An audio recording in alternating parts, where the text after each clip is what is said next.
Benvenuti su Princess Stories for Kids, dove ogni storia vi porta nel mondo magico delle principesse Anastasia e Athena.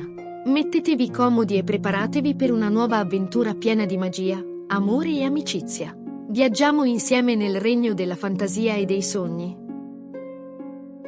Il sole iniziava a filtrare dalle tende della stanza reale. Anastasia fu la prima ad aprire gli occhi.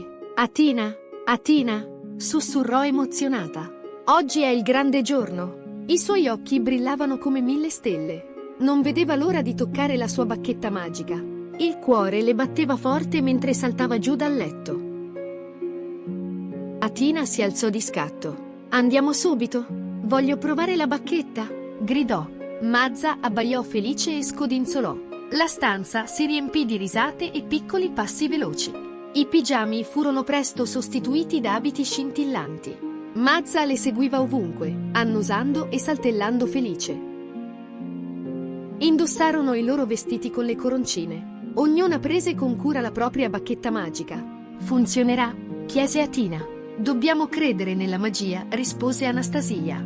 Tenevano le bacchette come il tesoro più prezioso. Un raggio di sole illuminava i loro abiti che brillavano. Corsero nel giardino, con Mazza che trotterellava dietro. Gli uccellini cantavano e il profumo di lavanda e rose riempiva l'aria. Finalmente era arrivato il giorno della magia. Il vento sussurrava tra gli alberi come un benvenuto. La luce del sole danzava sui fiori e sull'erba. Sembrava che anche la natura sapesse che stava per accadere qualcosa di speciale. Anastasia alzò la bacchetta. Avrà castelline! Esclamò. Bolle scintillanti cominciarono a fluttuare nell'aria. Si muovevano dolcemente seguendo il suo respiro. Toccavano i petali lasciando scie di polvere stellata. Anastasia saltava felice e batteva le mani. Poi toccò ad Athena.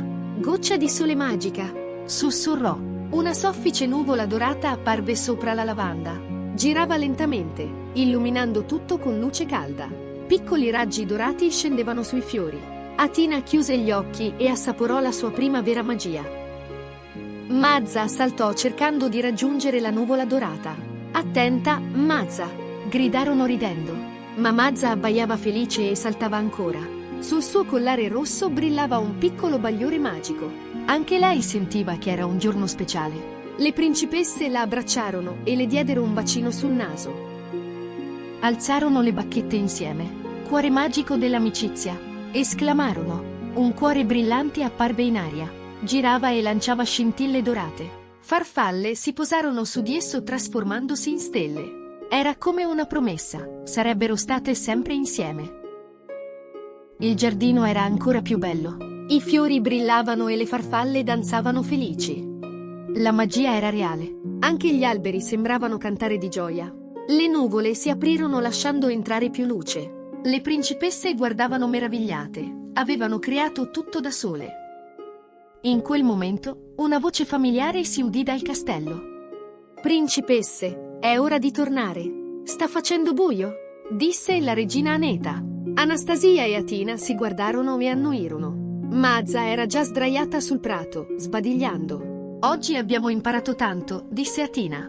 E che la magia è ancora più bella se la condividiamo, aggiunse Anastasia. Il sole stava tramontando mentre tornavano al castello. I loro abiti brillavano con gli ultimi raggi dorati. Il castello splendeva come in una favola. Mazza camminava accanto a loro, stanca ma felice. Erano pronte per riposare dopo una giornata piena di meraviglie. Nel cielo apparvero le prime stelle. Nella stanza, mentre si preparavano per dormire, le bacchette brillavano dolcemente accanto al letto. Non vedo l'ora che arrivi domani, sussurrò Athena. Anch'io, disse Anastasia. Si addormentarono con un sorriso. Mazza già russava ai piedi del letto. La magia del giorno fluttuava ancora nell'aria. E così finisce la nostra giornata magica. Chiudi gli occhietti, piccolo sognatore. Che i tuoi sogni siano morbidi come una nuvola, caldi come un abbraccio, e pieni di magia. Buonanotte, piccola stella, e sogni d'oro.